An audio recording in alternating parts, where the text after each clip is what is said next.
Here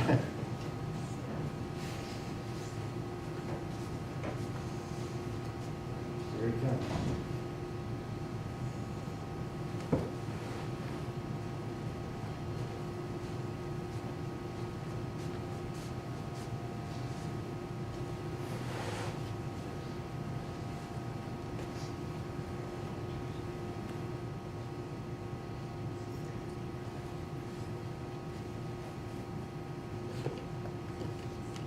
Okay, we're live on YouTube.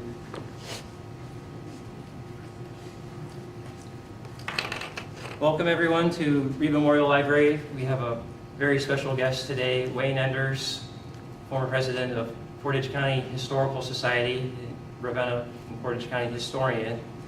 And he's here with us today to present part 2 of Ravenna's 225th anniversary history, and this part is 1891 to 1976. There will be a third presentation we're going to be presenting in October. It'll be October 19th, and that'll be 1976 to 2024. So the last 50 years, some of us remember.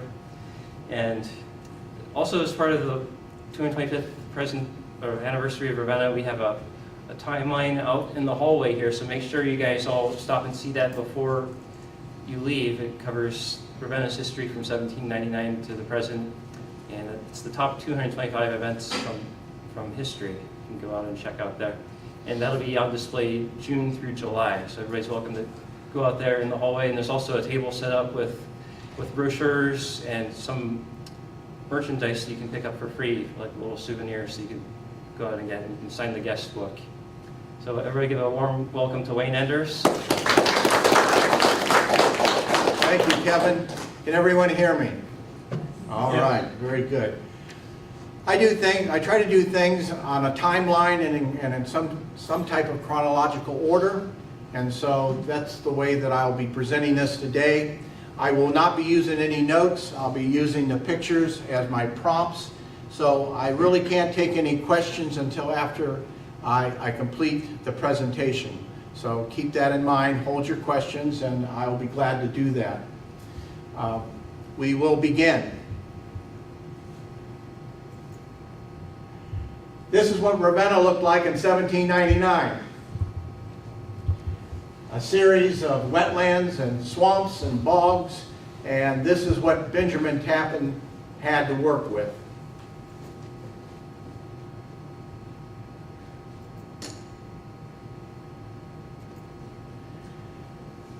Taking you all the way up past Ravenna becoming a village in 1853 up to 1891. It's a historical time in Ravenna because we had one of the worst train wrecks in Ohio that year. A passenger train was headed from New York on its way to Indiana, carrying several glass blowers that were going to find new employment in Indiana. It came around the corner and there was a parked train, and it ran into the back of the parked train almost at full blast, and it killed 19 glass blowers and injured 23 others.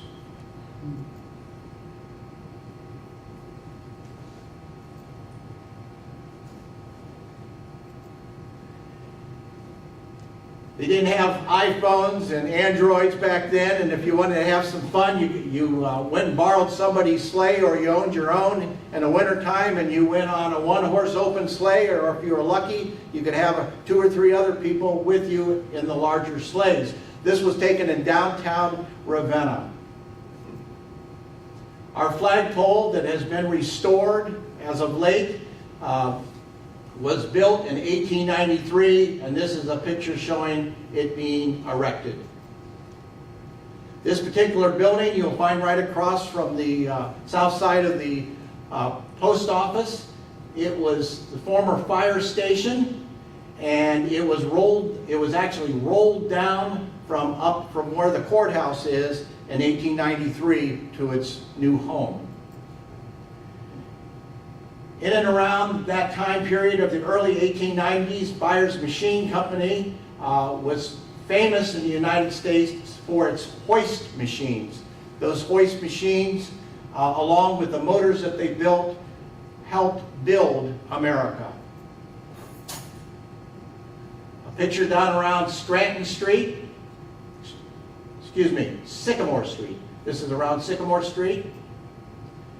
And during that time, up until the early 1920s, local banks that were national banks could print their own money. Ravenna. This is a flyer to one of the plays that was going on at the Opera House, Reed's Opera House. Of course, this still stands. It's a Bears Motorcycle Museum now, but for many, many years, it was a mill. This is my great-great-grandfather, my great-great-grandmother, who were married in 1857, and this picture was taken around 1895. Seemed like every large city or village had its own band, and you felt privileged if you were a part of that band.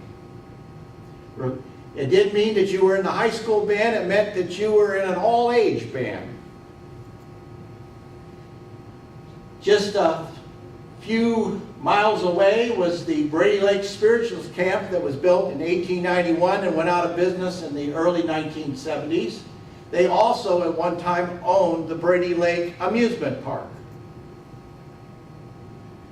Here we're looking at some of the employees of the A.C. Williams Company. 1893 they came to Ravenna, Ohio, and were located on Hazen Street in the south side of Ravenna. An early postcard shot of A.C. Williams, the sad iron factory. We actually have this at the Portage County Historical Society, this sign. And at the time, Ravenna, up until the 1960s, had the second oldest drugstore in Ohio. It was Lyon and Morgan. It was founded in 1815. Ravenna was very fortunate. It was able to have its own hospital, and its very own founder and doctor and director was W.W. White. And this was his first original building, which is where the Wright's Department Store was located in the 1960s and 70s on East Main Street. In 1888-89, the construction of the first Riddle Block. A picture of it today. We had within our borders Mary Brayton Woodbridge, who was a suffragette, and she was very famous, having national status and trying to negotiate and secure women's rights. We had for a time, up until 1897, the original Quaker Oats building and factory. And in 1898, the Ravenna boys, they got ready for the Spanish-American War. Also, Ravenna produced a Chief Justice of the Supreme Court, and that was Justice William Rufus Day, and he was born and raised in Ravenna. In 1899, we celebrated 100 years. Last week, we celebrated 225 years. And these particular billboards and arches were built in 1899. As we come to 1900, we have Ravenna Village, known as the toy capital of the United States of America because of A.C. Williams. We also have Ravenna as a factory and foundry city, as a factory and foundry village.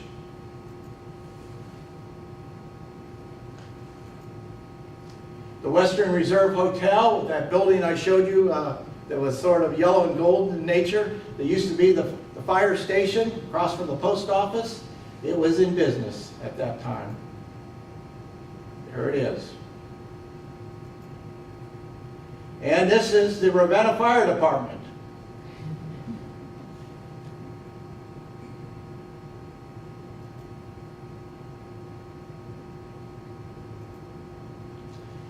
While Ravenna never had one of these beauties, to my knowledge, I certainly like the looks of this steamer. One of our sheriffs and Ravenna patrolmen, William Hotchkiss. He lived where Ravenna City Park is today. This was John Goodenough, and he thought he was good enough to be a Ravenna village policeman, as well as he was once the county sheriff. Baseball in particular was very strong in the 1900s. It seemed like every village, town had a baseball team or several of them. A picture of the Baltimore and Ohio Railroad to the south of town, down by the woolen mills. And the streetcars came to Ravenna in 1901. In 1895, they got as far as Kent, and then by 1901, they were in Ravenna. This is a picture of Bray Lake Road. That's my great-great-grandfather. That's my great-grandfather. That's my great-grandmother. And there are the trolley car tracks that are going past their home. Ravenna was not without a series of railroad accidents, and we had another one in 1902. Some of the plants that we had, Buckeye Chair Company, the Ravenna Gas Works. Again, Rufus Day was serving on the United States Supreme Court. And for many years, this is what our public square looked like from 1882 to 1961. The Cleveland Worsted Mills, they came to Ravenna and were a mainstay from 1848 to 1956.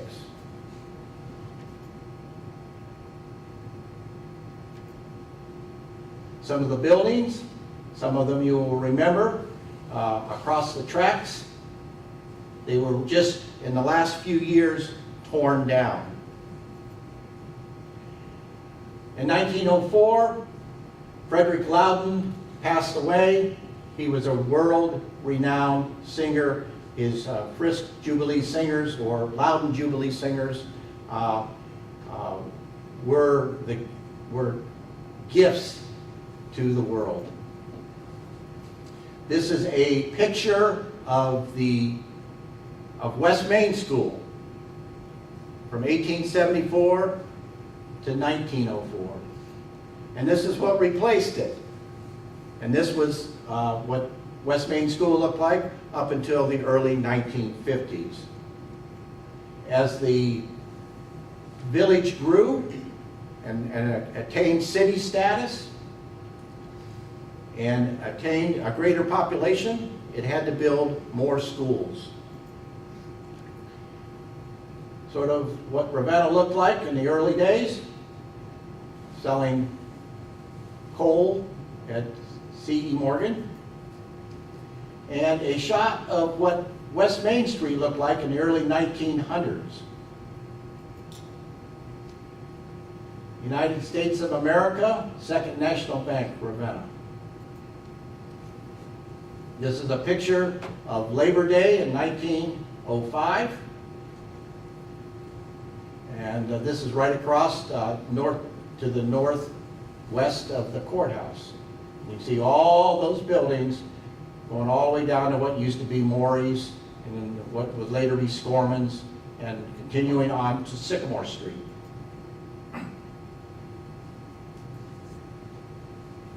Dr. White moved the hospital to where we know today the post office to be, on that northeastern corner of Cedars Avenue.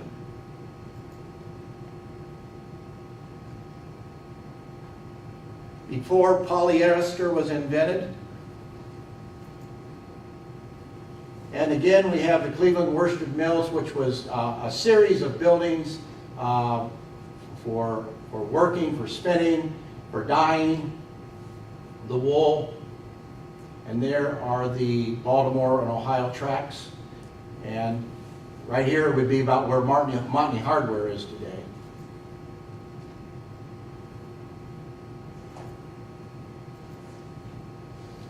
We had a series of other companies that came to Ravenna. Some were short-lived, others stayed longer. This is Public Square, a postcard, 1906. We had a financial panic in 1907, which caused a lot of concern. A lot of companies went out of business.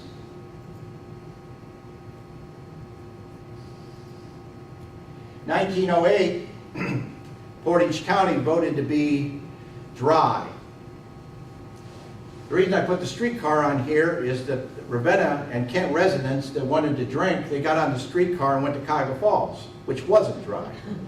They went over there, they spent all day, somebody got them back on the streetcar and they rolled them off somewhere in Ravenna. So Ravenna thought that they had solved their problem, so did Portage County, but not really.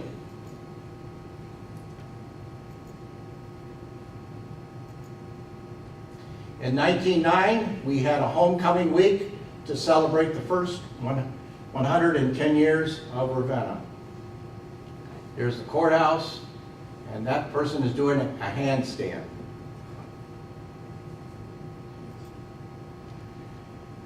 The first auto shop in Portage County was Mark Davis. He came in around 1909. This is what Ravenna looked like around that time, and what you will see often is those ugly telephone and electric poles, which were all over the city and pretty much stayed there until Ravenna went into its city planning, where it made itself a city center in 1990 and got rid of them. Not without drama, hot air balloons on the Cleveland Worsted Mills in Ravenna for its homecoming. And in 1910, Ravenna was large enough to get city status. We were the first city in Portage County. Even though the automobile came on the scene around 1900, it wouldn't be until 1930 that automobiles became popular. People still trusted their horse and buggies. They didn't like the cranks on the autos. They didn't like the idea of tires only lasting for 50 miles.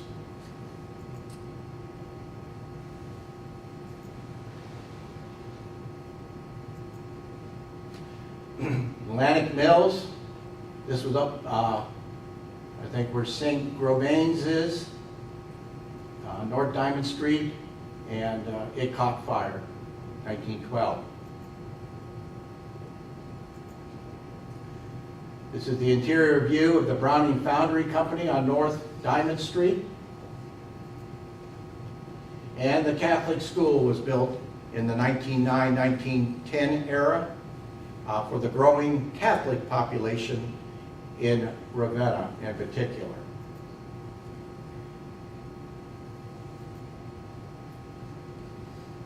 Music was very popular during the 1900s, especially that which you played at home. This is a picture of the Empire Building. Empire Building sits where the Riddle Block number 12 is today. It caught fire in 1911, and when it caught fire, it was replaced by this building that you know today. And just to give you a better view, that's going north on Chestnut Street. That's what it looks like inside, and it's being restored to its original place. And that's what we would see today when we go through town. The fire companies began to continue to grow during the 1910s and 20s and 30s.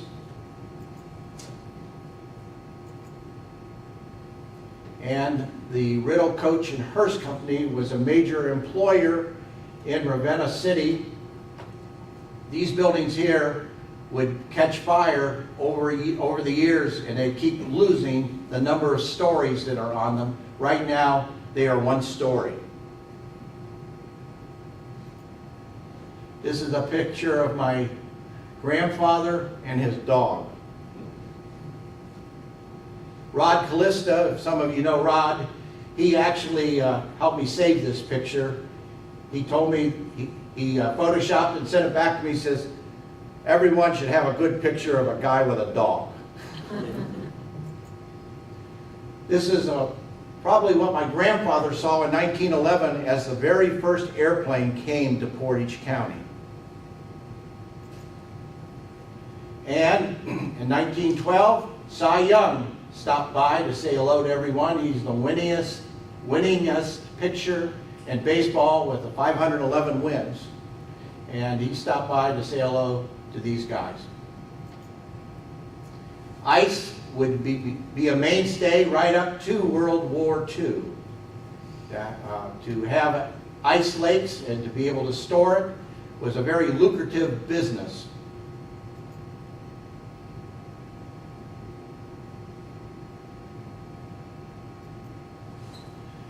In 1913 was the 50th anniversary of Gettysburg, and my grandfather, who was at the Battle of Gettysburg, great-grandfather, he went down to meet with a bunch of his comrades.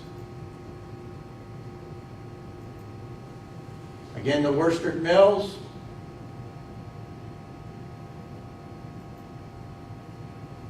What it would look like inside these mills with all the wool.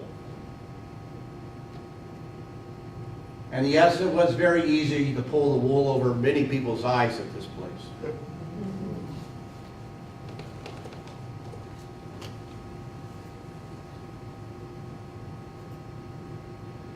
Again, another train wreck.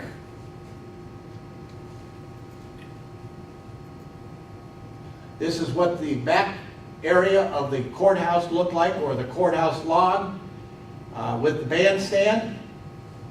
1912. Now it's just a continuous row of buildings. 1913, before Thanksgiving, we had a tremendous snow. It varies what you hear, but we had upwards of 2 to 3 feet of snow. The courthouse, Burial Block number 1, and the Etna House. 1913 was a great gathering. People that owned automobiles were able to park them on the front lawn of the fairgrounds to the northeast of Ravenna City. They put them there because when they started them up, they made such a racket that it scared the horses. And most people were still riding and using horses for buggies and so forth, so they had them park them all up front. In 1915, Ravenna Township consolidated its 8 community schools into one school. 1916, just before the war, Memorial Day program. First Christian Church of Ravenna, which was on South Prospect Street, just south of the Methodist Church, had a building that it had constructed in 1844. They tore it down in 1916, and they built the new one with the Corinthian columns on it. Some of the beautiful stained glass that was inside of it. And this is the building that was constructed. Also, the Methodist Church went into a building program that year of 1916. They built this church somewhere around in the 1840s, and they tore it down and they built this church.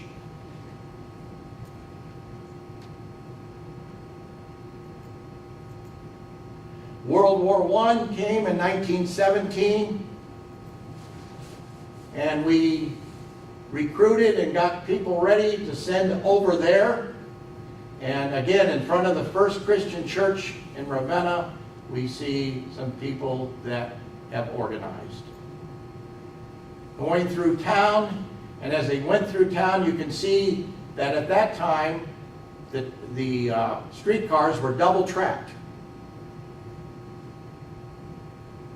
Also, notice that this here, I believe it's it, yeah. That is the original village hall before they put the facade on the front of it.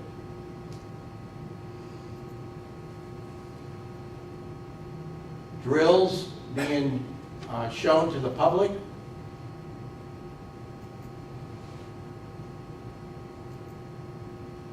Some of this is from the Joe Siddall collection. Getting ready to go to war. Farming continued to modernize after the Civil War, and we did have steam tractors, which would eventually, we would have gas tractors. The farmer store here became the Oak Rubbers headquarters in 1918.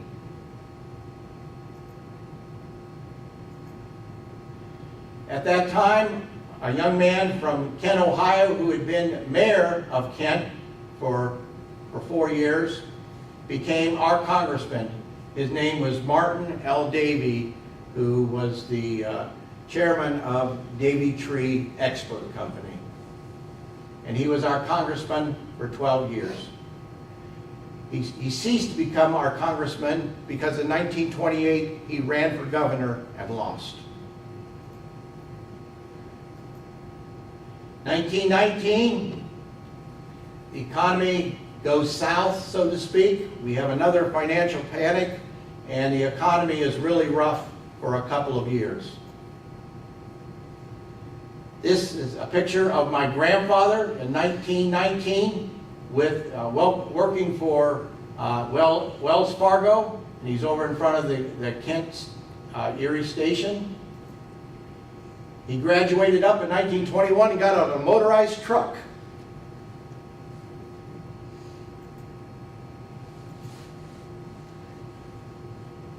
This is a scene of East Main Street, and you can see the Riddle Mansion right in here. And across the street are the buildings for the Riddle Coach and Hearse Company. 1920, headquarters opposed to women's suffrage. Well, they could be opposed all they wanted, but in 1920, women, through a constitutional amendment to the United States, were able to secure the right to vote. 1920 census.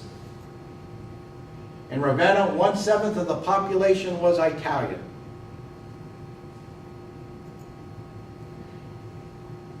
Prohibition came in 1920, lasted until 1933, and Ravenna was known as Little Chicago, on the crossroads from Chicago to Youngstown. In 1923, there was a school bus accident. While it was not in Ravenna, it was in New Milford. This type of a vehicle was crossing the tracks, and it was struck by a railroad locomotive. 8 children died in this tragedy. One of them, Bob Kuntz, who's operating the projector, his aunt was on that wagon, and so was his father, who survived.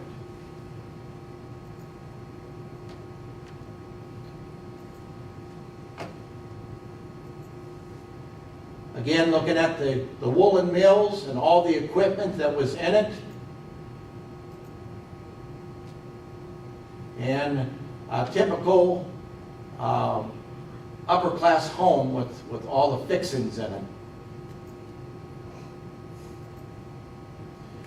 Again, the Riddle Coach and Hearse Company, and you can still see some of the writing on the building at certain times of the day.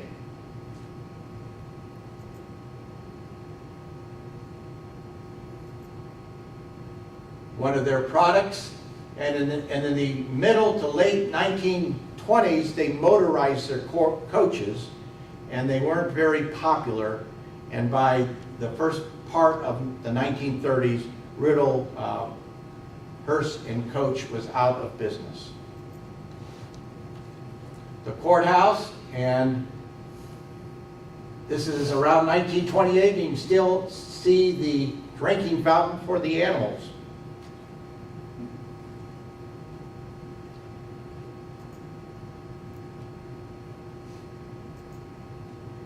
Kent State University, which was founded in 1910, by 1922 was thriving and working its way to being a regular state college.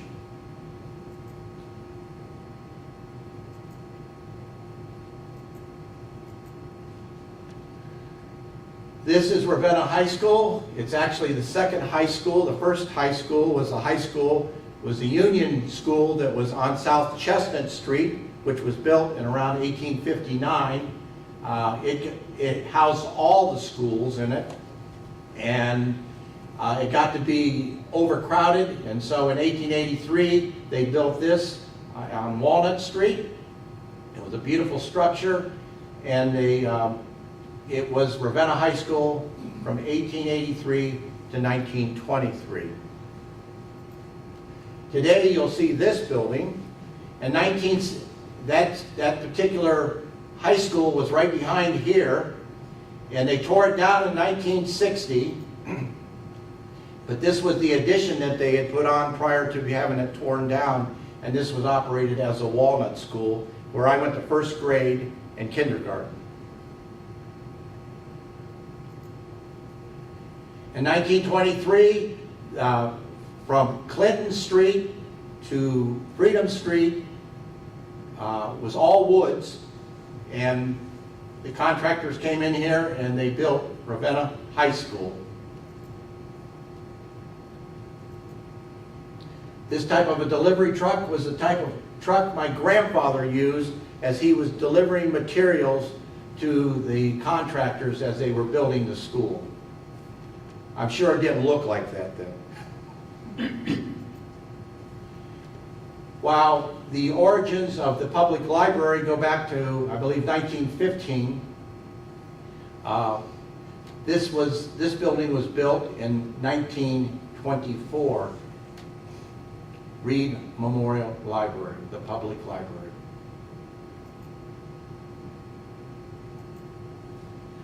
And in 1924, the armory was built. And while I never knew it to be inside while we housed the National Guard, I did go there for a number of concerts. Come on in and have a seat. In 1925, they called it the Busy Corner. And we all know the Busy Corner at West Main and Sycamore Street, where the streetcar line, and you can still see the streetcar tracks today. They have left them in between Spruce and Riddle Avenue. This was a coachman's seat. You see that they had the greatest comfort as they drove those streetcars. The Congregational Church in 1926 decided to modernize. They had been a congregation since 1822. They built this building in the 1850s, and they tore it down in 1926. And they used, this is the structure that they replaced it with, and most of you are familiar with that across from the Vale Edge. The game of golf had picked up steam in the 1920s, and they started building golf courses. And Chestnut Hill Golf Course, which is located right across from the Portage County Historical Society, which was owned by the Stricklands at that time, which was part of their farm, was built. And I would say that there was about 4 generations of boys and girls. That's where they learned to play the game of golf. I know that for me, I learned that the best wood in my bag was my pencil. Immaculate Conception Church, although the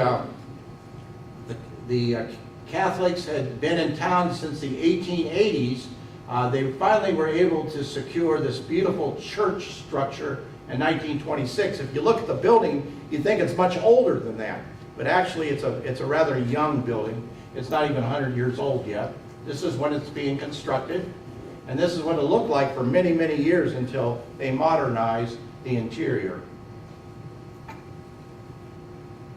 In 1928, the Dix family bought the Ravenna Republican off of the Martin L. Davy family. And this is a person that many of you may have known or met over the years. He's been gone a long time. That's Lois Troyer. Lois Troyer. Back then, a newsman did everything, or a newslady did everything. I would certainly hate to take pictures with a large Graflex camera like that. And for many years, we knew this as the Record Courier office. They built this facade on the front of this old building. Many of us know this building as the Vale Edge Dairy. And this is the milk wagons before they were motorized. If we, to the west of us in Ravenna Township was Black Horse, and this is the beginnings of what we know as the Black Horse Tavern.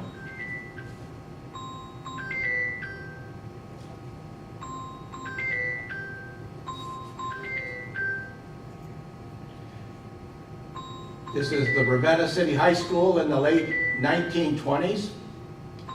And some of the basketball players, as you can see, it wasn't limited just the boys, but the girls as well. Here we have the rubber companies coming to Ravenna. And this is Pyramid Rubber Company.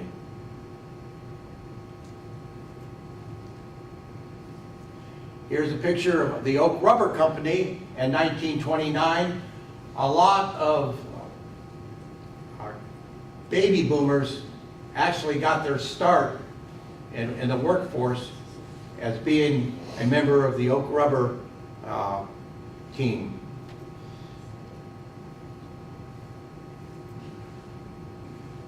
The White Rubber Company employees. I'd say they just came back from a party. I don't think you'd want to work in those things in a rubber company. High heels I don't think would work very well, nor would those long dresses around a lot of that machinery.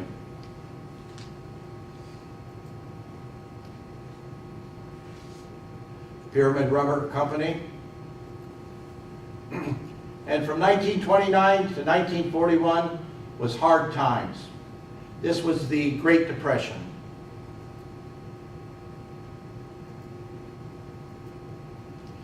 The Ravenna Post Office purchased this area in around 1930 when the White Hospital had decided that they would relocate elsewhere and become the Portage County Hospital.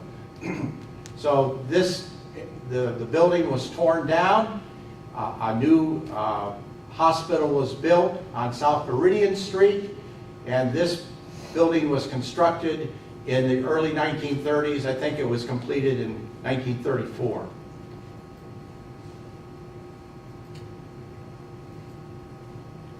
The Ravenna Theater came to town just about the same time as the Kent Theater was coming to town, and they were great social places to meet and to see the latest movies from Hollywood.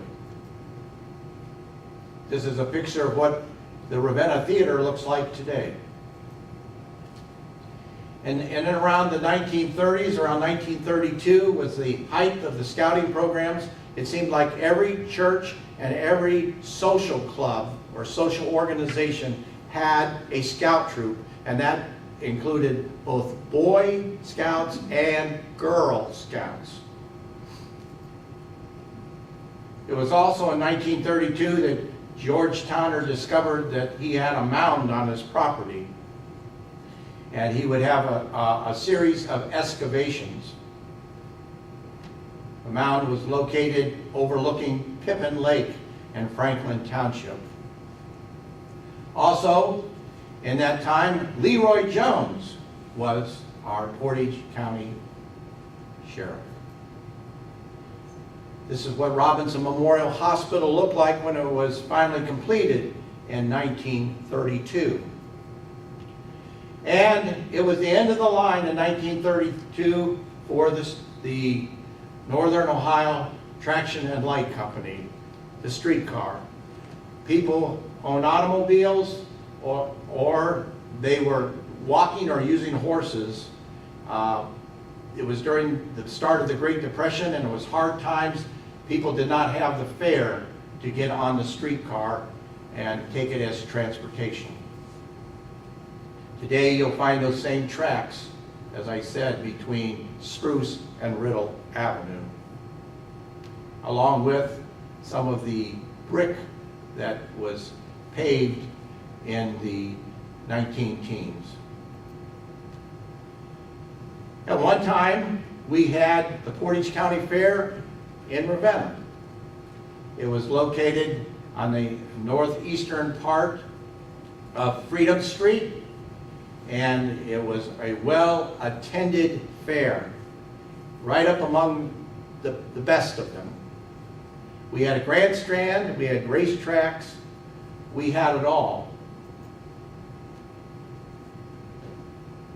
Harness racing. Here is an aerial view.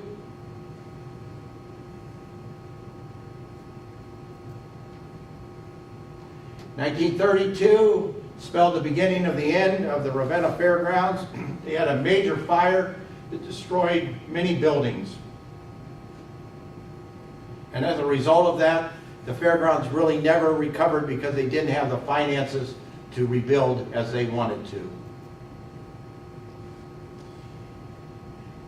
6 years after Vale Edge was founded, they've traded the horses for motorcycles. And in 1933, Prohibition was over, and the neighborhood bars came back. And I just happen to have a picture of Spano's Bar, and we all know where that is on West Highland Avenue. The Soapbox Derby was a great sporting event for families to get involved with, to help their young men learn how to construct mechanical vehicles that worked with gravity. And a favorite spot for many years was over where the Midway bowling alley was, and down the hill underneath the Baltimore and Ohio Bridge.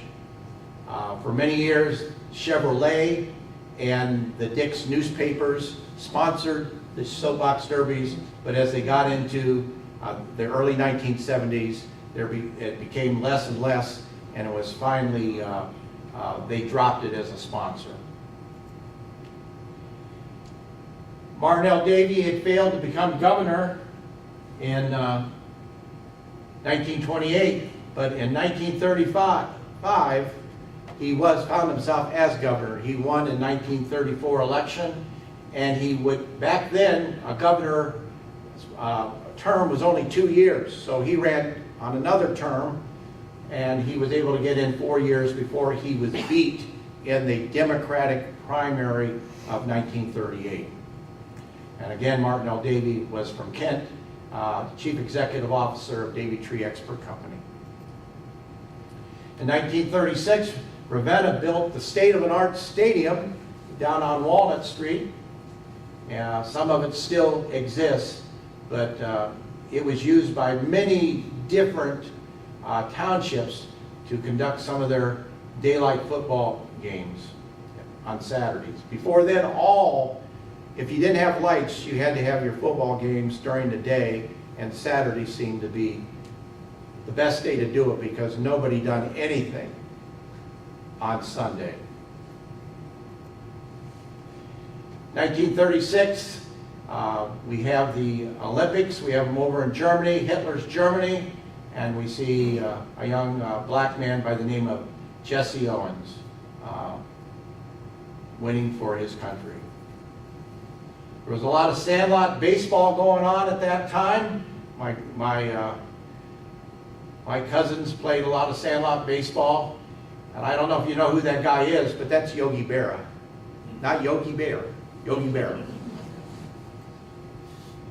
The 1935 Ravenna High School undefeated football team. And it was during this time we have the origins of Proctor Steele's community,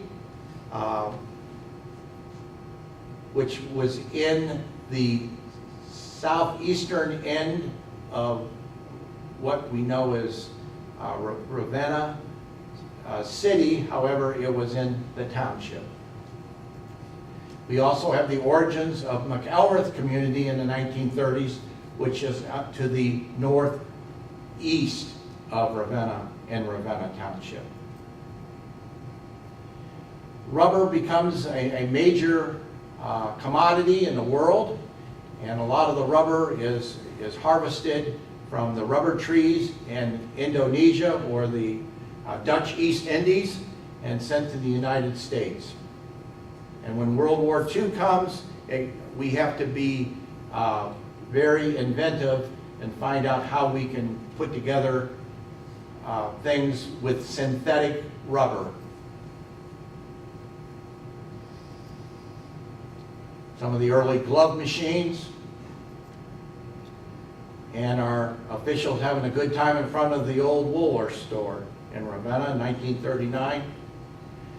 And you want to talk about things, as they say, looking gaudy, so to speak. The Scorman brothers, they really did it big time. In 1937, this was old Ravenna Village Hall. It was a beautiful building. They bought the building, and then they put this great big facade across it for their furniture store, and then they put the biggest letters that they could put. So when you were in Ravenna, you knew where Scorman's was. You may not know this, but in 1938, the grocery cart was invented. By the way, they make good grills. You drop them over a good bonfire and throw a steak on. Great. I'm sure most of you have seen this particular corner station. It was an old Pennzoil station at Cleveland Road and Sycamore and Highland Avenue. At one time, within a mile, there were 15 gas stations in Ravenna. 15. And many of them now house other businesses, or they've been torn down and new businesses have been built on their lots. And the variation in price never varied much more than 3 cents. It's not like today where it's $2.99 one day and $3.69 the next day. 1940. They were able to get all the living mayors from 1900 to 1940 together for this group picture. Because of the beginnings of World War II, the Ravenna Arsenal was built in 1941. And housing was at a premium. In Ravenna, there was literally shanty towns were built all over the place, both within the city and outside the city, to house those folks that had come to this area to seek employment. This was the end of the Great Depression and the beginning of World War II for Americans. As you can see in this particular article, Shantytown is condemned.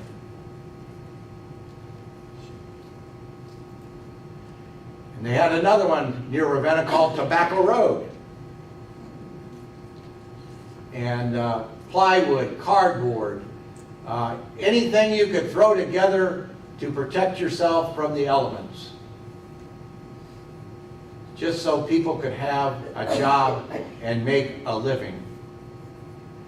This here is a picture of the properties that make up the Ravenna Arsenal and what was built on it. We're all familiar with this structure as we are on Route 5, the administration building. The Ravenna Arsenal was a great employer. My grandmother worked at the Ravenna Arsenal from 1941 to 1943. And in 1943, they had the great explosion out there where one of the igloos went up and killed, I believe it was 9 workers and hurt a number of others. And then she decided that she would go to a bit safer environment. She went to work at Oak Rubber, where she worked for 22 years.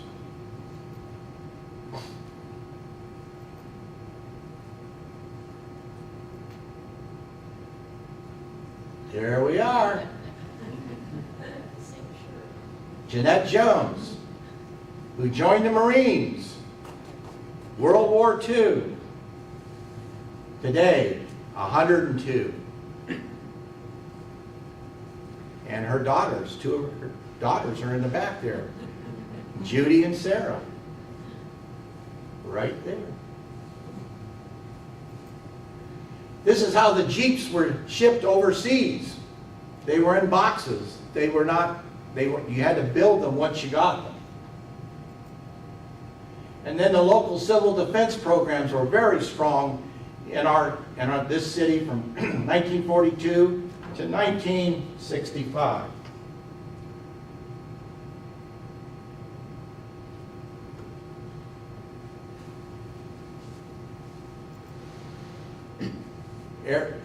At the local theater, they showed the air raid movie. What you do when you have an air raid. And for many years, we had a civil defense calendar. The Ravenna factory heads, they got together, they discussed the problems and how to resolve them, how all of them could work together despite their politics. And when the men were away, most of the men were away, the women were in the plants, and they were out showing the men as far as production was concerned.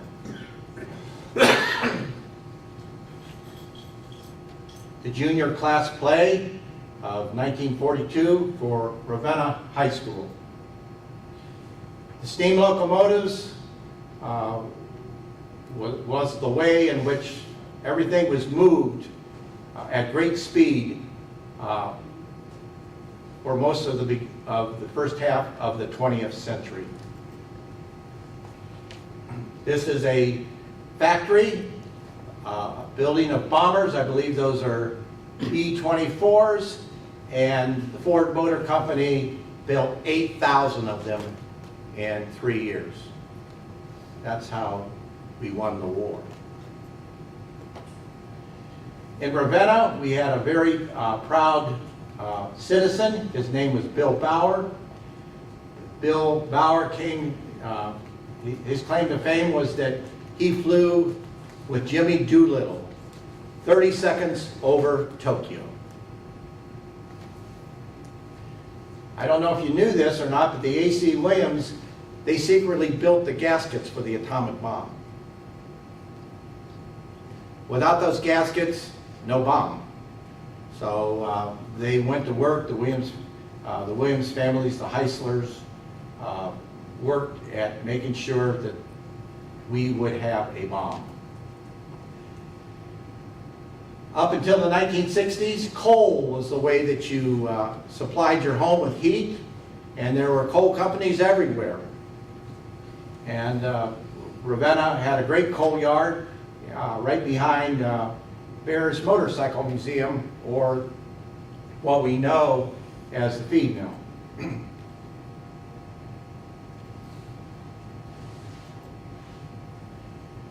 In 1940s, baseball, most of our men were taken overseas to fight in the war. Major League Baseball, it was a very difficult time for them. The Negro Leagues became very popular, and the teams that toured around the United States, great ball players. These are the Monarchs. This is the team in which Satchel Paige was on. And Jackie Robinson, once he became a Brooklyn Dodger in 1947, breaking the color barrier, signing autographs. Boeckers Business College, I know some of you have gone to Boeckers, or you may have had family members. The height of their business was during this 50 years of 1946 to 1996. Whoa, we got aliens.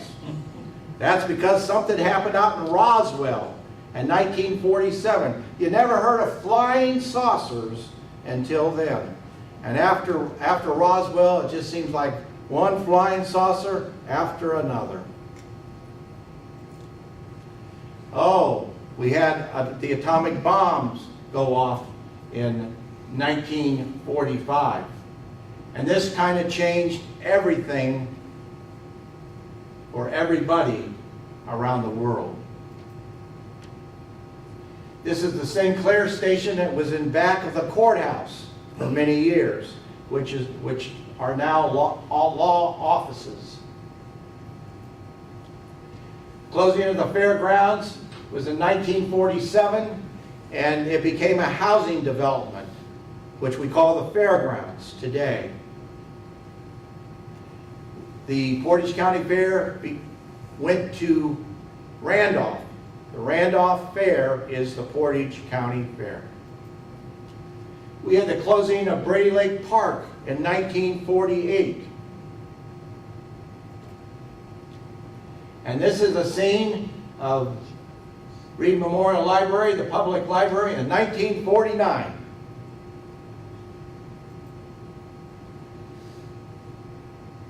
Ravenna, up until 1970, still had farms, and Portage County was still considered an agricultural county.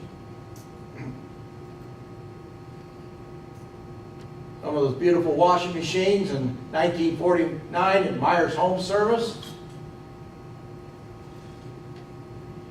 And then around that time there became talk of consolidation of Ravenna City and Ravenna Township schools.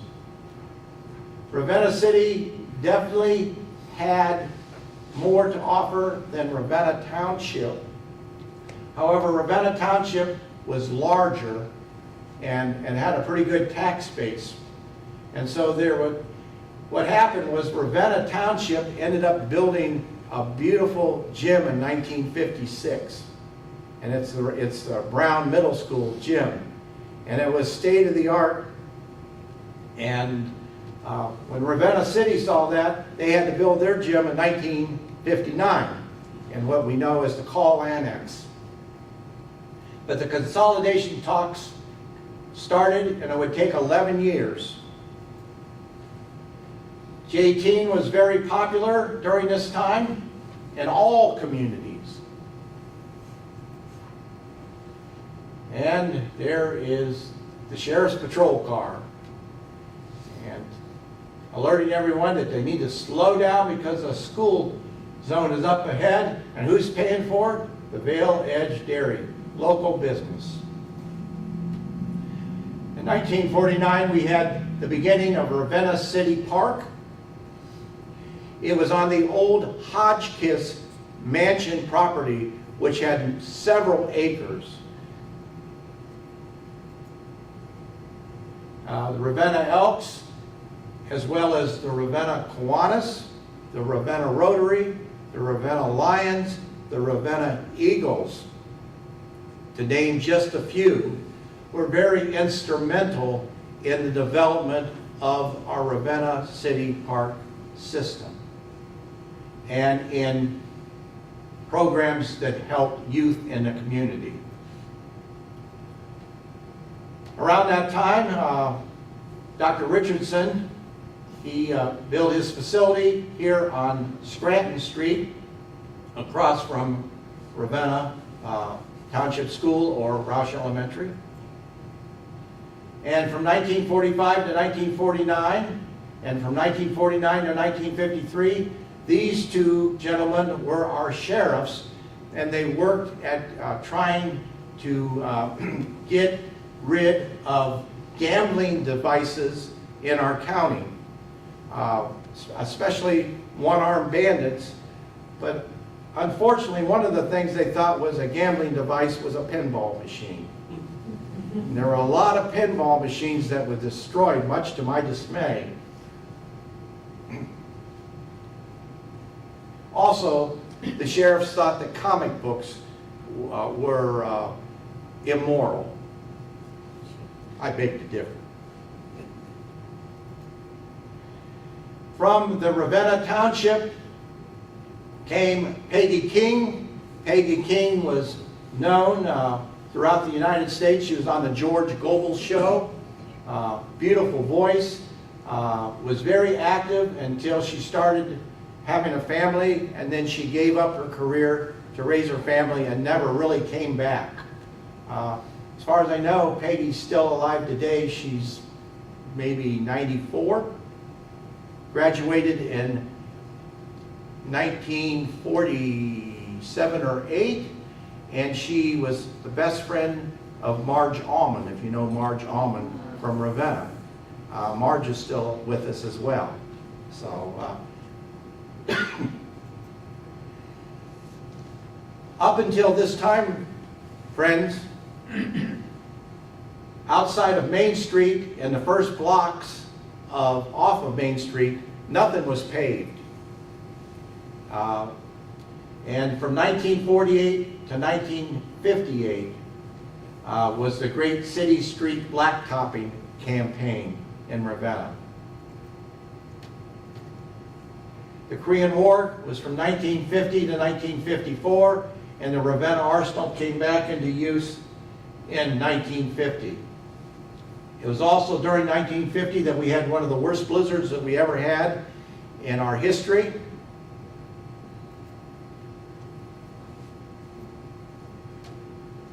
Also during that time, that's Jim Call, playing for, there he is, right there. That's Jim Call playing for the Golden Flashes, Kent State University. Few people know this, but Jim Call was actually drafted in Major League Baseball, but he chose not to go.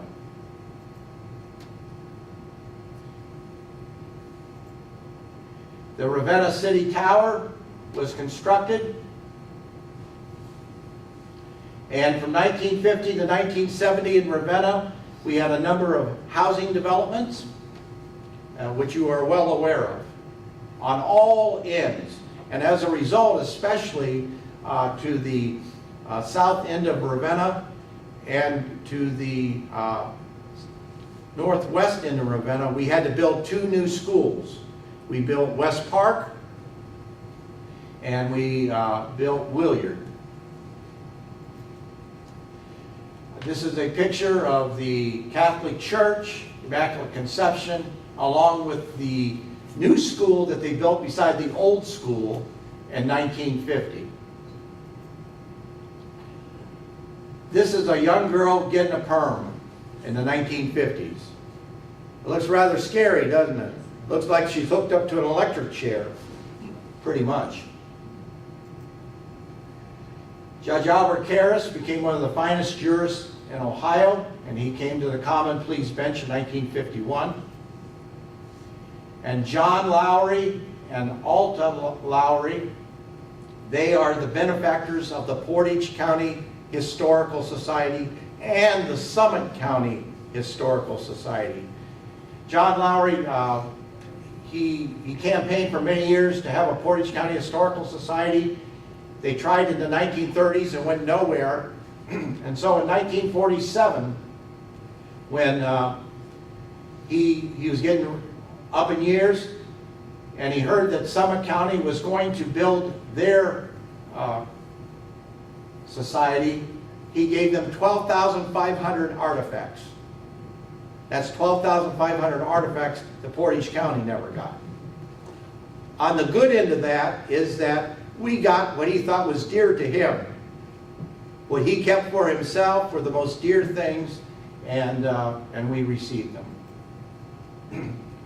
We had some entertainers come from this area. I just named Peggy King. We also had some great athletes, and this one here is Gene Woodley. Gene played for many years with the New York Yankees. Also in 1953, Ravenna, they had a street widening campaign, and today, the reason why Ravenna streets are so wide compared to so many others is that they took that initiative. Also during 1953, we have the Route 14 bypass, which kept the large trucks out of Ravenna for the most part, and kept the streets in good operating order. Again, the steam locomotive going on to Baltimore, Ohio, going past the Worcester Mills in the 1950s, later replaced by the streamlined diesel locomotives. This one happens to be on the northern side of the tracks, north of Ravenna. As I mentioned before, 1904, 1905 was the building of this West Main School. It was torn down during this time and replaced by the new modern West Main School. It was also during this time that Tom Mariana Sr. Spearheaded the campaign to have what was called hot stove baseball, which many of us guys benefited from as we were growing up. The demolition of the Chestnut School in 1954. How many remember the Chestnut School? Okay, very good. Chestnut School was a very large, beautiful structure. It became the accessory or auxiliary parking lot for Robinson Memorial Hospital after that.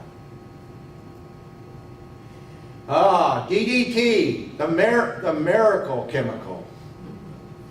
We sprayed it everywhere, especially to get rid of mosquitoes. We put it on all of our crops and everything else until we found out it was a carcinogenic. I remember my mother telling us kids, you got to go inside, we got to keep the windows shut for 2 hours out on Brady Lake Road after the truck had gone down and sprayed. And it was like the middle of the summer. And you're about suffocated in the house. You couldn't have anything going on. A typical scene with the steam locomotive and a guy and this gal with his, looks like a Plymouth, getting gasoline. The Midway Drive-In, one of the few drive-ins left in Ohio and in the United States. It costs a fortune. I remember when you could go in there for 50 cents a piece in the car. Now it's $25 a carload. Of course, nobody went in and watched the movie anyway. This is Captain Video, Albert Hodge, graduate of Ravenna High School, who was our first real big movie star in Hollywood. And Paige Palmer. My mother worked for Paige Palmer for a year as one of Paige's girls, and she was on TV too. My mom always gets a big chuckle. If you know my mother, Glenda, she went to beauty and charm school. This is my mom and dad getting married at Fort Devens in Massachusetts. The Horseshoe Diner, I've eaten in there before, right when it was located next to the Hotel Ravenna, and before Bank One built on and went over to where the shoe parlor was. Harper's during the early days. And notice there's an extra story on here. It almost looks like you're down at Maury's, down on the Marvin block, but this story was taken off. This is where the Reed's Opera House was, right over where we know, some of us known as Widener's Restaurant or the old bus stop. Robinson Memorial Hospital with its waiting room put on. They had to construct a waiting room. The Raven Restaurant, that's what it looked like back in the old days, run by the Tondiglia family. And where the Goodyear Tire Company was for many years, where Jack Hole is today. The First National Bank and Trust Company, and where the first drive-through window for banking was in the county. That's what the old South Cheston School, what I mentioned earlier, looked like in its heyday. And, you know, there wasn't video games and all that stuff. You were a big shot if you won the marble crown. And you could go around and tell everyone that you had all your marbles. Tappan School, 1955, replaces the Chestnut School just to the east. And that's what the Tappan School looks like today. It's the educational alternatives school. This happens to be, that's Bob Kuntz, who's right here. That's his brother Ray, checking out graduation caps in 1955. This is the canal, part of the canal that used to be the old Erie Canal, the old P&O Canal, Pennsylvania and Ohio Canal, which linked the water from Lake Hudson to the Worsted Mills in Ravenna.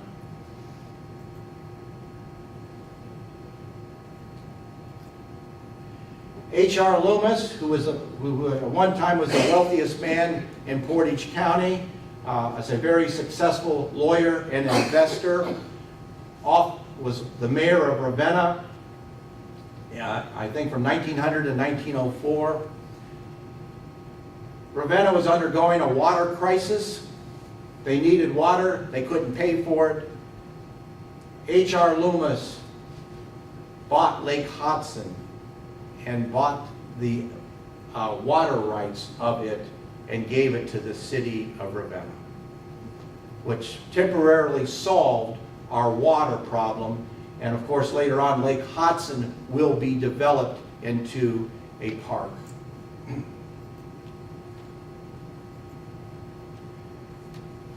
Thank God for water treatment plants and for those people that run them and take care of them, and for people that service them.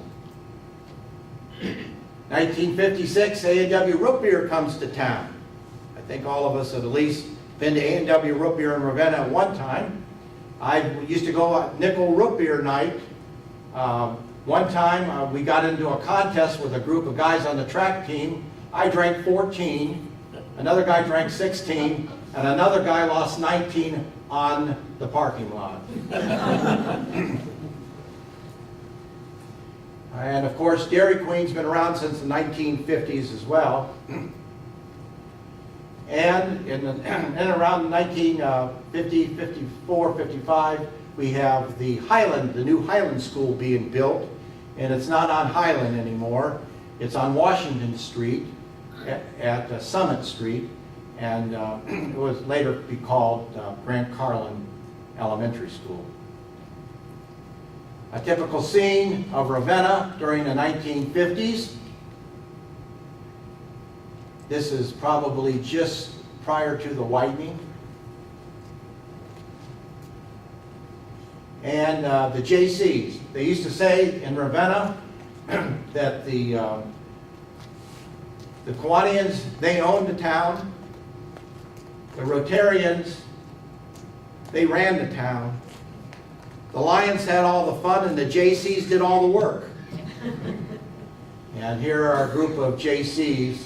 I know every one of these fellows. Grew up my father's friends.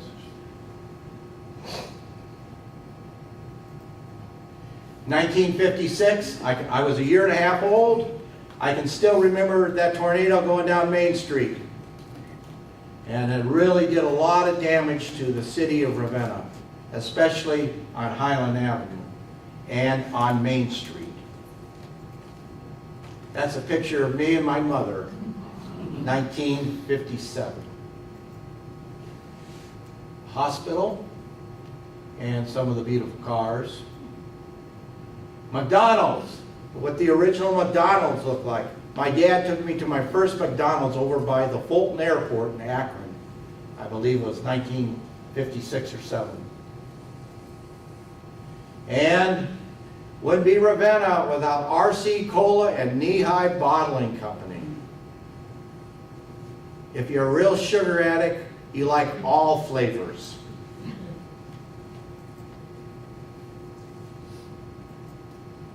And the Montney Hardware Store.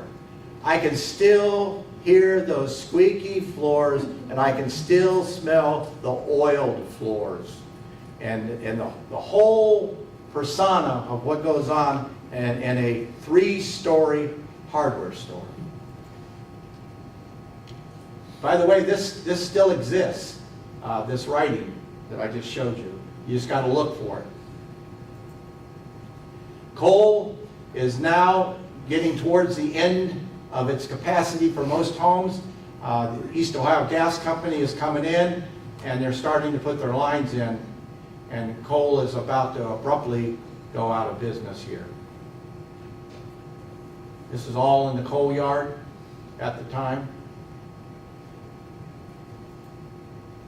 And Elvis comes on the scene in 1956 with a whole lot of shaking going on. And people are listening to rock and roll.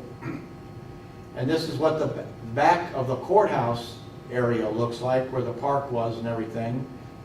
They were beginning to demolish it to get ready to build the new courthouse.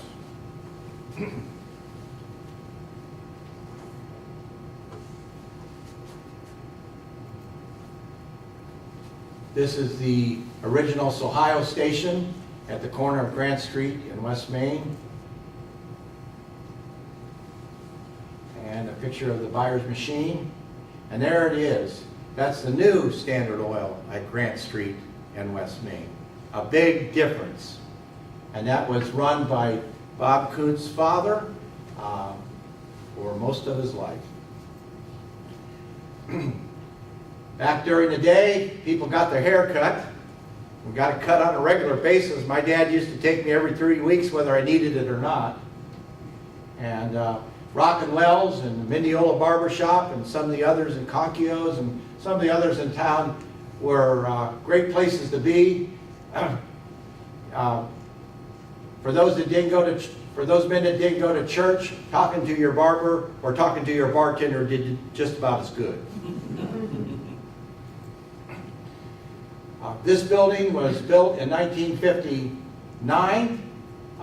It was Piccioni's Jewelers. Today it's Andre's. But this building was modernized and so forth, built because the other one, the back end of it, had fallen down one night and destroyed about $5,000 worth of jewelry, which would be $100,000 worth of jewelry today.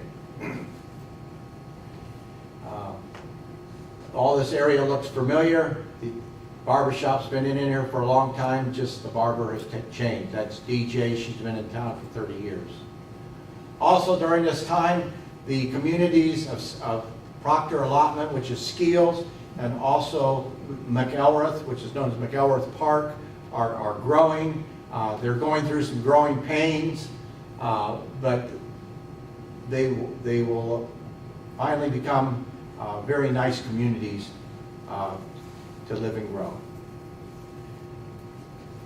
This is how I went on most of my vacations, and you know, if my parents would have done this today, they would be in jail. I mean, but that I remember laying on the back of that thing, and my parents were with all their windows rolled down, just going down the road, you know. 1960, howdy doody time. In Ravenna at that time was the smell of rubber, oil, and of foundry. Oak Rubber Company expanded. They bought the Anavar plant, the old Worsted Mills area. Anavar is Ravenna spelled backwards. Trexler Rubber, and we also had a feed mill, which is still there today. And the state of Ohio bought this area for the State Highway Department, later known as ODOT. That's the Trexler Rubber Company as it exists today. This is Duracoat. And Duracoat continued to expand as its market expanded and its profits expanded, and eventually would take out what was known as the old Ravenna Lumber Company that was operated by Bus Williard for many, many years over on Cleveland Road. There was groundbreaking for the GE plant in 1962, Land Producing Center, and in and around this time, Ravenna consolidates with Ravenna Township and is able to use their expansion program that they had. They had built this all in 1956. And they would change the name from Ravenna Township School to Roush Elementary. I remember when this was the nicest baseball diamond that you could lay your eyes on for high school. Today it's just overgrown. And of course, I've showed this picture before. Again, the old Ravenna High School was behind here. This was the new addition. It served as a school. It also served for a time prior to that as a boys' club. Going to school in the 1960s, some of the things we remember seeing in school: pencil sharpener, oh my. We used to get all excited that when the teacher would allow us to empty the pencil sharpener. That means we could get out of our seat. And once we got out of our seat, it was fair game. Our desk, I remember that desk well. And the big slides that they would never allow any children on today. One of my friends fell from the top of this and broke his arm. Another one fell on this side and dislocated his elbow. But it wasn't going down, sitting and going down, it was going face down that really counted. The old radio flyers. The arsenal was there, and civil defense was still in grand style, and we all had to prepare for our nuclear training. Yes, there was the possibility of a nuclear war, and we had to know how to handle ourselves. Until this day, I still remember this. I was in kindergarten the first time I had to do this. I went home and I told my dad. My dad looked at me and I was all of 6 years old. He said, "Son, you know why you're down like that, all crunched up?" I said, "No, Dad, why?" He says, "You're kissing your butt goodbye."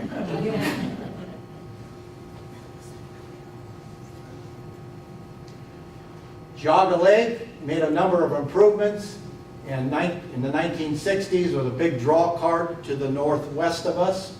I loved riding that Wild Mouse because it looked like you're going to go over the edge and it pulled you back at the last second. And our bands on our special days like Memorial Day and 4th of July and Labor Day. This is the band of I think this might be 1962. And then a 58 Chevy.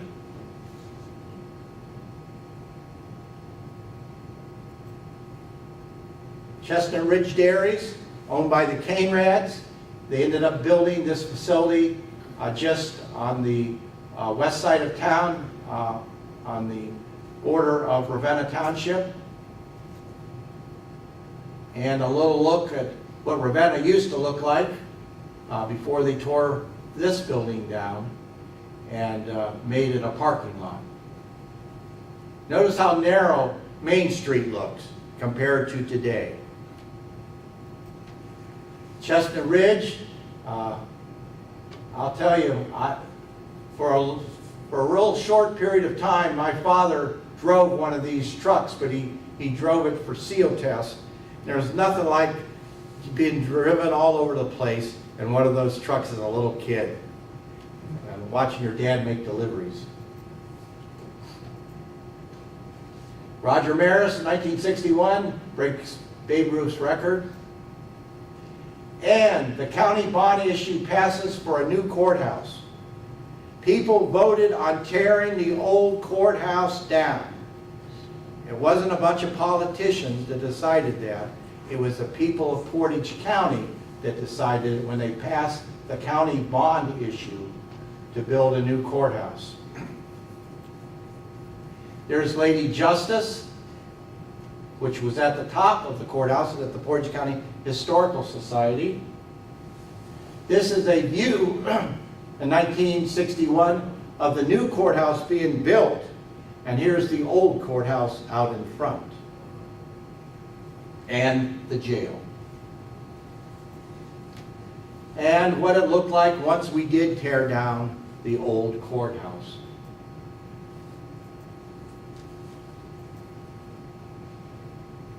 Notice all the blocks. Where did all of that go to? Well, I'll show you in just a moment. At that time, we had the most trusted names in news. They all told the news the same way in a different voice. Their opinion generally didn't count. It was the news and just the news. Reed Memorial Library had another addition put on it, the children's wing.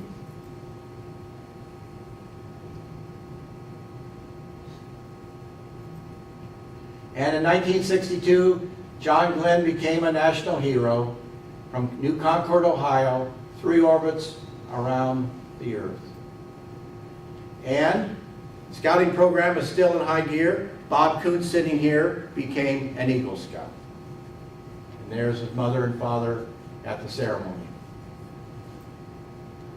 Midway Lanes went from 24 lanes to 40 lanes and became a complete entertainment center for the family. Ah, the swimming holes. Pine Lake Lodge. Anybody ever go to Pine Lake Lodge? That was our swimming hole. But most people preferred Holiday Sands.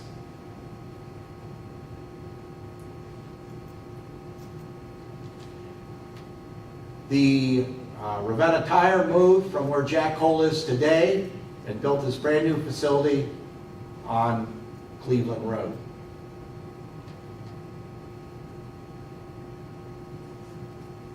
This is the new Boys Club that was built.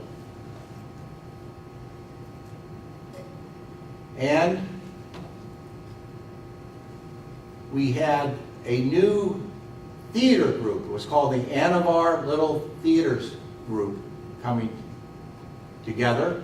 First it was adult, and then it was children, and I was a part of that group. And believe it or not, there's my mother dressed as a nun. I said, Mom, how did you get dressed as a nun? She says, well, I didn't have to say anything. Excuse me. The West Branch Reservoir, after being talked about for 7 or 8 years by Michael Kerwin from Mahoning County, it became a reality. More land taken away from the farmers. They had lost 461 farms to the Ravenna arsenal, and now a series of more farms and residences will be taken by the West Branch Reservoir. See all this rubble here? That is the foundation of the Michael Kerwin Dam, and that's where our county courthouse is.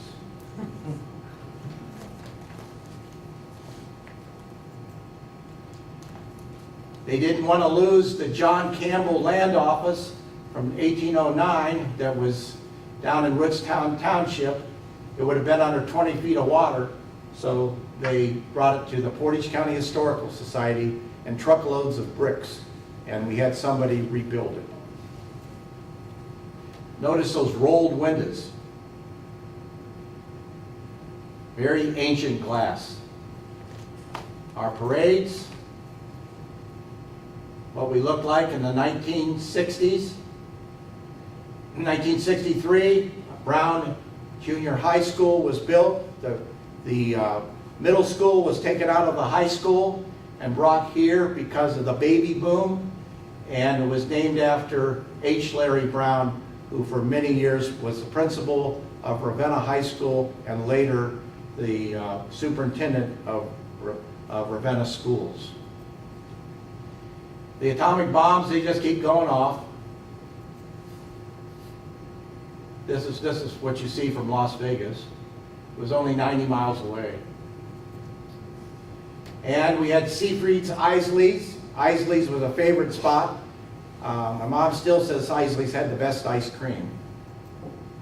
And some of my heroes from my youth, Captain Kangaroo and Mr. Green Jeans, yes. We had the Kennedy assassination, and almost every one of us that were alive at that time can tell someone else where we were when it happened. Just like 9/11.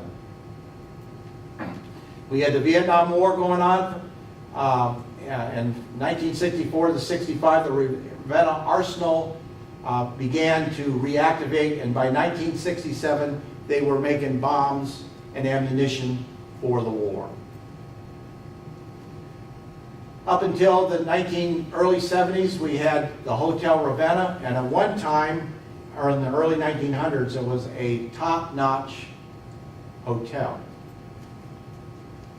We continue to build golf courses, and Ben Zink comes out of retirement at 89 years of age, and he builds what we call rolling acres to the north of Ravenna. People trying to get out of Ravenna to do something else would go to the Route 14 bridge and Streetsboro Township and do their fishing in Lake Rockwell, which I think is forbidden now. Maury came to town in 1949, and he closed shop in 1994, and he lived to be 100 years of age. And at age 95, he was voted the outstanding senior worker in his county in Florida. Minards, where I got all my film developed when I was a youngster. Pachonis and Kreinbergs, where you generally got your engagement rings and so forth. Monty Hardware, like Ravenna Hardware, which was just a couple of doors over to get just about anything you needed.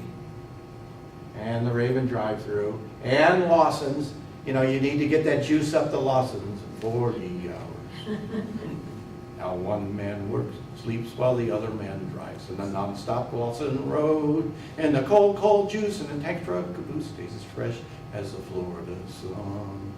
Roll on, big O, get that juice up to Lawson's in 40 hours. And Widener's Isley's. And the Kiwanis and their famous pancake days. And the Beatles. And Peter, Paul, and Mary come to Kent State.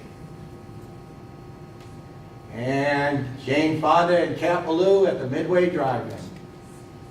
And the West Park School is built in 1965 as we continue to put more and more children into our school system. And Ravenna's Catholic School was very full at that time, and along with the public schools, they were learning the new math.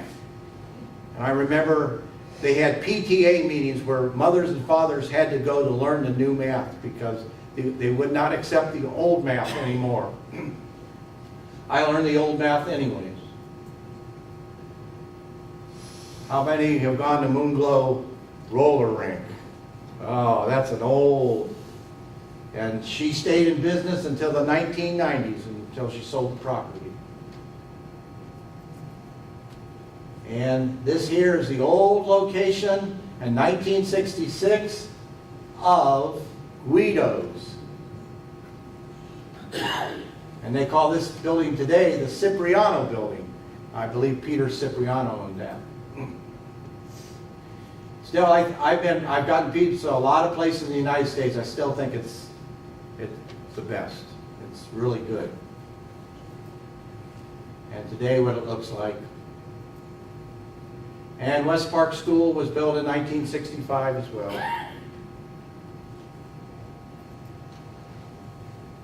And the first PTA officers of West Park, which were mainly administrators and their wives.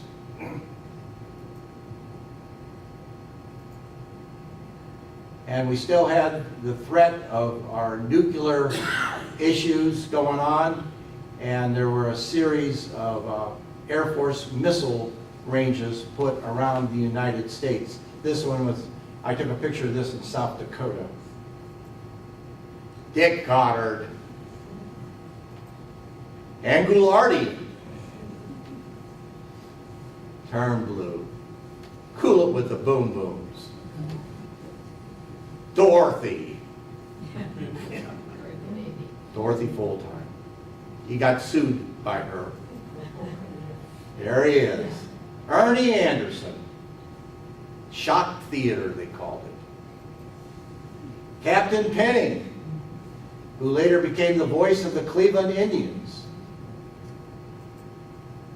And Cherry Steakhouse, run by Charles Rufai, and one of the best steakhouses in Ohio. And it burnt to the ground in 1965, out by Skeels. Maury's Clothing Store, old R&E, which later became Campus Camera, when Rex moved his business over to the east side of Kent. Kreinberg Jewelers, which started in 1884, was in business for over 100 years. Next to it, Portage Furniture, which there was always a furniture store in that area. And if you go to the east side of the courthouse, on the south side, you had Kirchers, you had Millers, and you had the Lux Pastries. How I miss the Lux Pastries. Ah, our local groups, Bobby Steplavita, Joe Walsh. Chaz, are you in that picture? No, I'm not. Okay, we have with us Chaz Badonio, and he was one of the folks that was in the measles as well. Friends with Joe Walsh and Bobby Steplavita. Teenage sock hops, you don't hear about that any time. We're too busy looking down on our phones. Kodak Instant 104 camera. I have one of those on my desk at work, just for old time's sake. Oh, 1966, we get back to the aliens again because our Portage County Sheriff's deputies chased them all the way to Pennsylvania. And we are on national news because of it. Believe it or not, my dad thought this was really silly until 1970. He was awoken and he went outside and there was one of these flying saucers over our house. So I don't know what the United States government is doing, or I don't know if we're being visited by people like this. Well, I guess they're not people, but But anyways, it gave a good one for Spock, you know. Spock came on the scene in 1966 with Star Trek. And you don't know Ravenna, in the old days, if you don't know East Park, get a meal there 24 hours a day. Get a steak at 4 o'clock in the morning. And the Copper Kettle, which was in Ravenna Township, over by where Walmart is today. My dream car, a 66 GTO. And the LK restaurant comes to Ravenna out at Cotton Corners. Cotton Corners, named after a man by the last name of Cotton, who ran a filling station out there and who sponsored hardball and softball teams for many years that were called Cotton Corner. Sumbo Valley in Ravenna Township, which was the property of Sterling Smith, who lived on North Freedom Street, who owned White Rubber Company.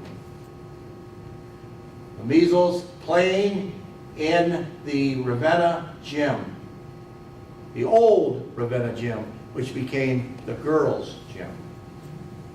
And a little bit of a reunion here. We had senior housing built in the late 60s. This is the Prospect House, which is right next to the Methodist Church. We also had the Postal-Weight building built in around 67, and which now houses the Portage County Prosecutor, and this third floor was added onto it. Again, hot stove baseball was something that every kid dreamed about being involved in. Hopefully, if you had a coach that would let you play, this is where you had your moment to feel like a major leaguer. And Guido's is only in business for 2 years, and he's already got one of the best baseball teams, hot stove teams around. Across from where our high school, the 1883 to 1923 school was, and where Walnut School is in the front, there was a box company that had been there for many, many years, and it burnt to the ground. This is a view of Cotton Corner, and that's the old 14 Inn, where most 16-year-old boys got their first beer. Strawman Body and Glass, a mainstay for auto collision and so forth, until it burnt to the ground in 1972. And if you're heading north, you got to stop and try out one of the homemade meals at Pop's Truck Stop.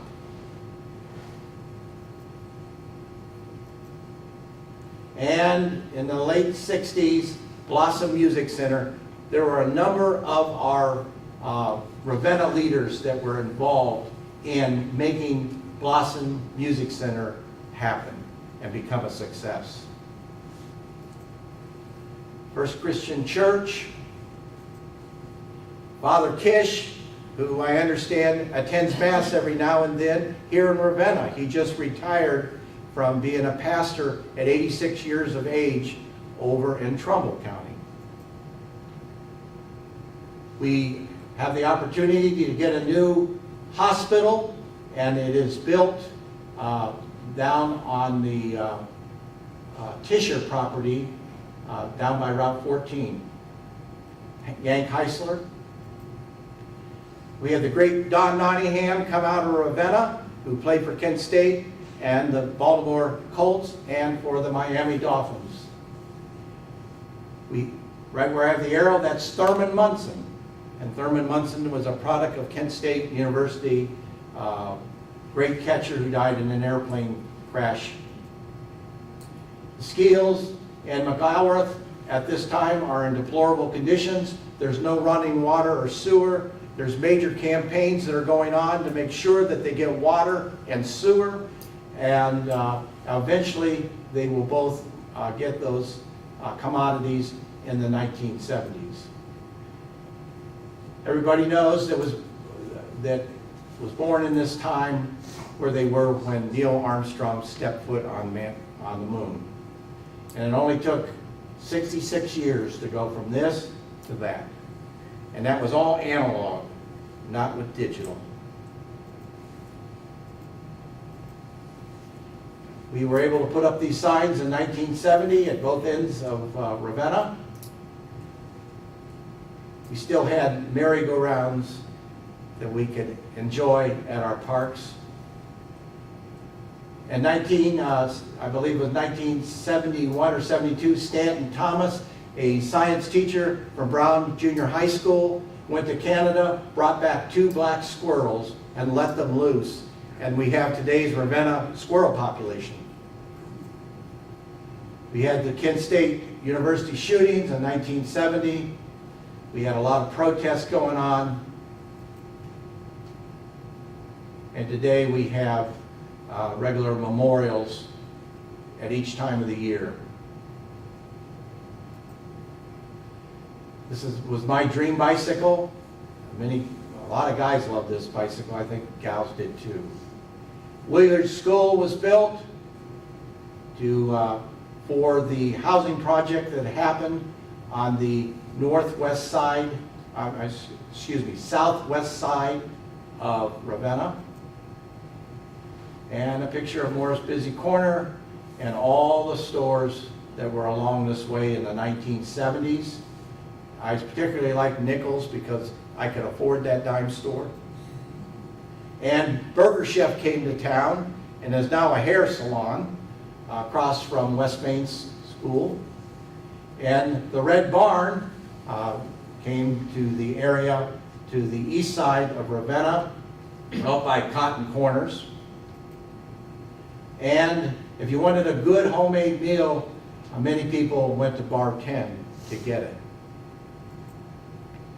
The Coliseum was built in around 1971. It was torn down about 30 years later, but we were able to see a lot of professional sports in that facility.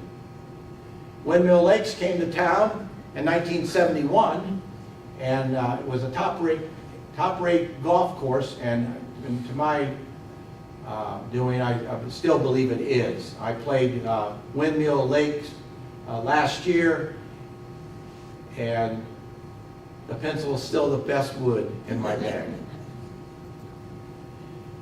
Jeff West, a product of Ravenna High School, ended up going to the University of Cincinnati, drafted by the Cincinnati Bengals, played for the San Diego Chargers, and also played for the Seattle Seahawks. Ken Long was the tri-captain of Ravenna City's school football team, ended up going to Indiana for his education, and ended up with the Detroit Lions. Kenny just recently passed away. Back when I could afford gas,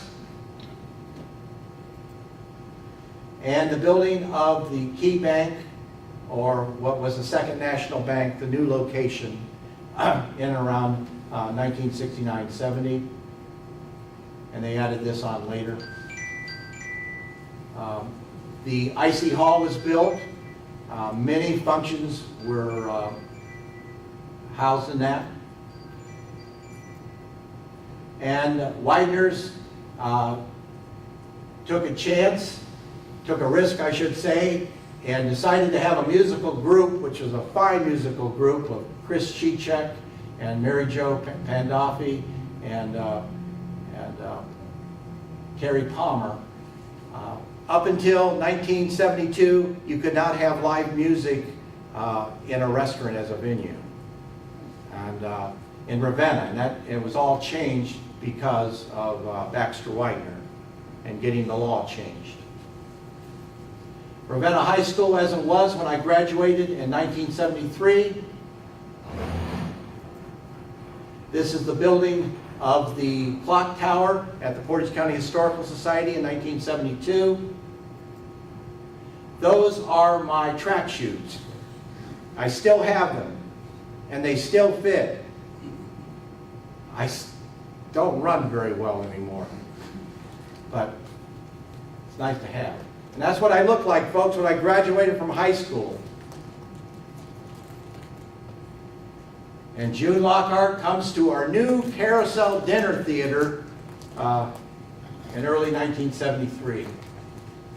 The CETA programs that ran from 1973 to 1983, they were programs that employed a lot of people, especially people that were having difficulty finding employment. That's my great-grandmother receiving an award for being a great gardener. She was 93 years old. Mr. Rogers, well, what can I say about him? If I could only live a quarter of the life that he lived, I'd feel blessed. What a great guy. Annette Fabre at the Carousel, and we had Metro champion football teams from 1973 to 1975 with Coach Joe Lee. The Rowdy Ravens retained their Metro title. That was in '74. And Gertrude Cunningham, our first female mayor of Ravenna, with the Ravenna football team, folks, having a blast as they celebrate their victory. And our local gal, Susan K. Banks, crowned Miss Ohio in 1975, would later go on to the Miss America pageant as Miss Ohio and be third runner-up. She won the talent contest for Miss America. And Becky Armstrong, the great talent that came out of Ravenna, a great batonist who ended up going to the University of Southern California on a full scholarship. The same year, just a month or two apart, Becky won Miss Cleveland. Tom Mariana, what a joy it was to know this man, both as a youth and as an adult.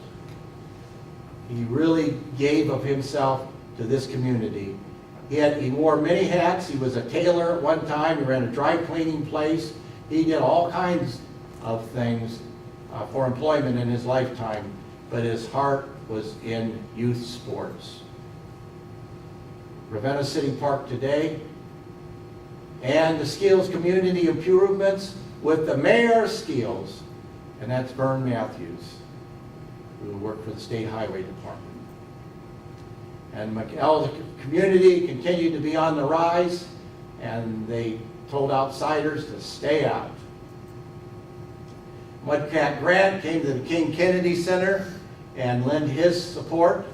He was with the pitcher for the Cleveland Indians. And we had a set of jockeys from our town, the D'Amico brothers, who did quite well for over 20 years. Ralph and Tony D'Amico, their stepfather being Hugh Mahan. Maplewood Joint Vocational School came to town in 1975. It had been debated for 15 years.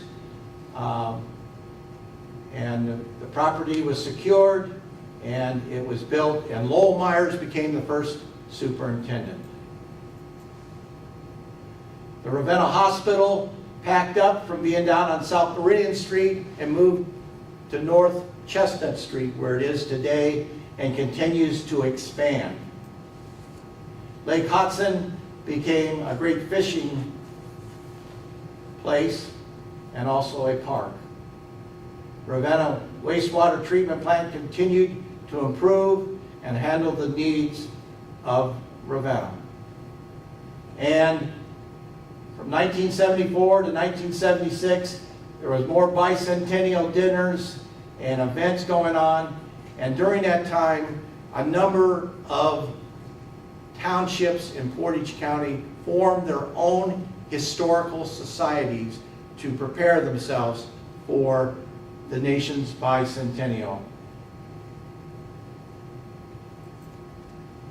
Here, this is the Bar 10. And that is Gerald Ford on the TV set, and this is during the 1976 debates. As bad as both of them did in the debate, I can see why they're there. The Ravenna City Tower has changed its colors many times, and here are my friends standing on top of it. I'm pretty sure that that is Tom Griffiths, that's Bill Rizlowski, and I can't remember exactly who that is, but they're standing on top of it. Who is it? Roger Savacco, and that's Rick Cohen. Is that Rich? Is that Rich Coe? That's Rick. Okay, with Portage? Yes. Okay, thank you, thank you. So Richard Coe, C-O-E, Roger Savacco, and Bill Rizlowski? Yes. Okay, thank you. It's nice to know who those folks are. And the American flag continues to fly high and brilliant in our public square of Ravenna after our flagpole had been redone. And Towner's Woods, the origin of our Portage Park system, started in 1976 with the gift by George Towner Sr. This was the early days of the bridge, and you can see that there was just a bunch of small trees growing. Today, this is a heavily wooded area, Pippin Lake. And here we're looking at a sky view, a flyover of the present Portage County Courthouse and the mall area. Looks like a pretty nice town.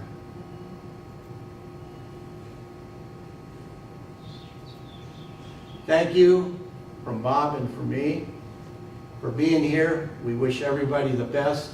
It's been our joy to put this program together over the last 90 days. And our proud history continues. Thank you.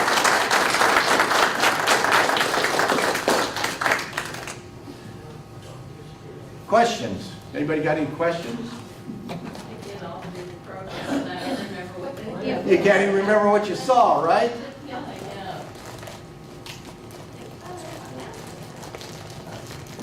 Well, I thank you for coming out on this beautiful Saturday afternoon in June to see this program. The next one will be on October 19th. It will be in this room, and we'll look at the last 50 years of Ravenna.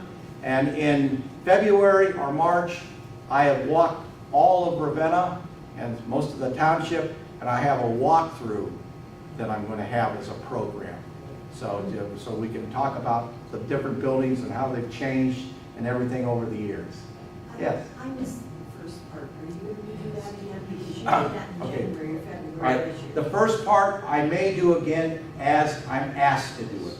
I understand that the Freedom Township Historical Society would like for me to give the program in its entirety in October. So keep in touch with that, and you might be able to see it again. Yes, Chess? Is this not available on YouTube? My understanding, Yeah, if we go on the library's YouTube The library? site, yeah, look up Reed Memorial Library on YouTube, and it will be on there. we also have the first presentation, but the video isn't very good. Okay, you can hear what I'm saying, but the video is not top quality. And actually, I spoke with Kevin at the beginning. We're talking about perhaps running through that again at the Historical Society, so we can get a better video, and then we can put that on YouTube as well. Okay? Yes. Wayne, I'd like to thank you and Bob for all your hard work you did on this presentation. It took you weeks to do it, so I thank you. And Kevin, thank you for allowing us to use this wonderful facility today. Thank you, Kevin. And everybody knows, make sure you check out the timeline. Yeah, this The library timeline is incredible. It starts with 1799 and wraps around and goes all the way out to 2024. I mean, the amount of time that Kevin had to put into this is phenomenal, and I thank you for that gift. Thanks, Wayne. So, see you all in October. Thank you. I hope I see you sooner.